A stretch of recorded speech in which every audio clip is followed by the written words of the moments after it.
తెలంగాణ వ్యాప్తంగా ప్రజాపాలన కార్యక్రమం ప్రారంభమైంది. నేటి నుంచి జనవరి 6వ తేదీ వరకు ప్రజాపాలన కార్యక్రమం జరగనుంది.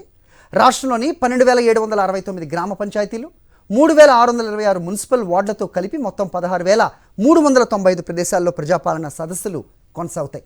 గ్రామ సభలు నిర్వహించడానికి 3,714 అధికార బృందాలను ఏర్పాటు చేసింది ప్రభుత్వం. ఈ కార్యక్రమ పర్యవేక్షణకు అన్ని ఉమ్మడి జిల్లాలకు సీనియర్ అధికారులను నియమించింది. మహిళలు, పురుషులు, దివ్యాంగులకు వేర్వేరు క్యూ లైన్స్ ఏర్పాటు చేశారు. ప్రతి జిల్లా కలెక్టరేట్లో ప్రత్యేకంగా కంట్రోల్ రూమ్ ఏర్పాటు చేసి ప్రజాపాలన కార్యక్రమం మానిటరింగ్ చేస్తున్నారు.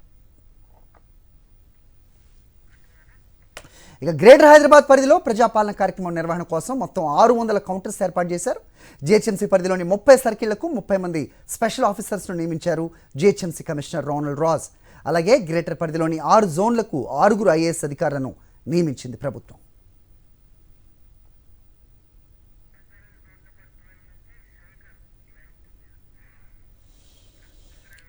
రైట్, ఇదే అంశంపై మా కరెస్పాండెంట్ శేఖర్ మరిన్ని వివరాలు ఇస్తారు. శేఖర్, ఎక్కడున్నారు ప్రస్తుతం మీరు? ఏంటి మీ దగ్గర ఇన్పుట్స్? రైట్ హరి, నేను ప్రస్తుతం బంజారాహిల్స్ రోడ్ నెంబర్ 12 టీఎంటీసీకి సంబంధించినటువంటి భవనము. ఇది ఒక వార్డ్ భవనము, జిహెచ్ఎంసీకి సంబంధించినటువంటి వార్డ్ ఆఫీసు. ఇక్కడ ఉదయం 8 గంటలకు మంత్రి, హైదరాబాద్ జిల్లా ఇన్ఛార్జిగా ఉన్నటువంటి పొన్నం ప్రభాకర్, అట్లాగే మేయర్ గద్దాల విజయలక్ష్మి, ఇక్కడ ఉన్నటువంటి లోకల్ కార్పొరేటర్గా విజయారెడ్డి, అట్లాగే ఎమ్మెల్యే దానం నాగేందర్ వచ్చి 8:30 కార్యక్రమాన్ని ప్రారంభించారు. ఇక ఉదయం నుంచి కూడా ప్రజల తాకిడి ఈ కౌంటర్లో ఎక్కువగానే ఉందని చెప్పుకోవచ్చు. ఇక గ్రేటర్ సిటీ మొత్తంలో 600 కౌంటర్స్ ఏర్పాటు చేసినటువంటి సిచ్యువేషన్స్ ఉన్నాయి. మొత్తం 30 సర్కిల్స్ ఉన్నాయి. మొత్తం ఈ సిబ్బందికి సంబంధించి 5,000 మంది సిబ్బంది వర్క్ చేస్తూ ఉన్నారు. అట్లాగే 5,000 మంది వాలంటీర్లను కూడా ఇక్కడ నియమించుకోవడం జరిగింది. ఈ 30వ తేదీ అట్లాగే 1వ తేదీ మాత్రం ఈ కౌంటర్స్ ఉండవు, సెలవులుగా ప్రకటించడం జరిగింది. ఈ రోజు నుంచి వచ్చే నెల 6వ తేదీ వరకు మొత్తం అప్లికేషన్ల స్వీకరణ జరుగుతుంది. 5 అభయహస్తం సంబంధించినటువంటి 5 గ్యారంటీలలో భాగంగా ఇక్కడ ఏర్పాటు చేసినటువంటి పరిస్థితులు ఉన్నాయని చెప్పుకోవాలి. వచ్చినటువంటి ప్రజలకు ఎలాంటి ఇబ్బందులు లేకుండా మెడికల్కి సంబంధించినటువంటి ఏదైనా ఇబ్బంది అయితే కనుక మెడికల్ క్యాంపును కూడా ఏర్పాటు చేశారు. దానికోసం ప్రత్యేకమైనటువంటి సిబ్బందిని కూడా ఏర్పాటు చేయడం జరిగింది. ఇక 3-4 క్యూ లైన్లను సపరేట్గా ఏర్పాటు చేశారు. మొత్తం ప్రతి వార్డులో కూడా గ్రేటర్ సిటీలో ఉన్నటువంటి 150 వార్డులలో కూడా ఒక్కో వార్డులో 4 కౌంటర్స్ ఏర్పాటు చేయడం జరిగింది. ఒక్కో టీంలో 7 సభ్యులు ఉంటారు. అదేవిధంగా అక్కడ ఉన్నటువంటి ప్రజలకు ఇబ్బందులు కలగకుండా, ఎలాంటి సమస్యలు రాకుండా పోలీస్ బందోబస్తును కూడా ఏర్పాటు చేసినటువంటి పరిస్థితులు అయితే ఉన్నాయని చెప్పుకోవాలి. ఇక 30 సర్కిళ్లకు సంబంధించి 6 జోన్లు జిహెచ్ఎంసీ పరిధిలో ఉన్నాయి. 6 జోన్లలో 6 ఐఏఎస్లను, సీనియర్ ఐఏఎస్లను నియమించడం జరిగింది. వాళ్ళంతా కూడా ఇన్ఛార్జీలుగా ఉంటారు. ప్రస్తుతం మనం ఉమెన్ కౌంటర్కి వెళ్తూ ఉన్నాము. జెంట్స్కు సపరేట్గా, ఉమెన్కు సపరేట్గా ఇక్కడ కౌంటర్లను కూడా ఏర్పాటు చేయడం జరిగింది. అట్లాగే హెల్ప్ డెస్క్లను కూడా ఏర్పాటు చేసినటువంటి సిచ్యువేషన్స్ అయితే ఉన్నాయని చెప్పుకోవాలి. వచ్చేటువంటి లబ్ధిదారులు ఎవరైతే ఉన్నారో, దరఖాస్తుదారులు ఎవరైతే ఉన్నారో వాళ్ళందరి దగ్గర నుంచి దరఖాస్తులను స్వీకరించి వాళ్ళకు వెంటనే రిసిప్ట్లను కూడా అందజేస్తున్నటువంటి పరిస్థితులు అయితే ఉన్నాయని చెప్పుకోవాలి. సిబ్బందిని మాట్లాడించేటువంటి ప్రయత్నం చేద్దాం. వీళ్ళకు ఎట్లాంటి ట్రైనింగ్ ఇచ్చారు, ఏ రకంగా ప్రజలకు చెప్తా ఉన్నారు? మేడం, ఏంటి మేడం, ఎట్లా వస్తుంది స్పందన? ఎట్లా ప్రజలు వస్తున్నారండి? ఏం చెప్తున్నారు ప్రజలకు, వచ్చేటువంటి వాళ్ళకి? అదే అప్లికేషన్స్ ఇచ్చిన వాళ్ళకి తీసుకొని పెట్టుకుంటున్నాం మేము. ఎలాంటి అప్లికేషన్కి సంబంధించి వాళ్ళకి ఏదైనా డౌట్స్ వస్తే ఎట్లా క్లియర్ చేస్తున్నారు? అంటే బయట హెల్ప్ డెస్క్ ఉంది, వాళ్ళు క్లియర్ చేస్తున్నారు. మేము ఇక్కడ రిసీవింగ్ చేసుకుంటున్నాం అప్లికేషన్స్. అంటే ఏం డౌట్స్ అడుగుతున్నారు? నార్మల్గా వచ్చే వాళ్ళు ఏదైనా డౌట్స్ అడుగుతున్నారా? ఏమీ లేదు అంతగానో, అక్కడ క్లియర్ అయిపోతుంది బయటనే. క్లియర్ అయిపోతుంది బయట, అందుకే హెల్ప్ డెస్క్ పెట్టారు. ఎంతమంది సిబ్బంది ఉన్నారు ఇక్కడ? మీరు చాలా మంది ఉన్నారు, 8 మెంబర్స్. ట్రైనింగ్ ఇచ్చారు. ఎలాంటి ట్రైనింగ్ ఇచ్చారు? ఎలాంటి అంటే వాళ్ళతోని ఎలా మాట్లాడాలి, ఏంటి, ఎలా ఏమేం పెట్టుకోవాలి, ఎలా వాళ్ళు అడిగిన దానికి క్లియర్ చేయాలి, డౌట్స్ అవన్నీ ట్రైనింగ్ ఇచ్చారు.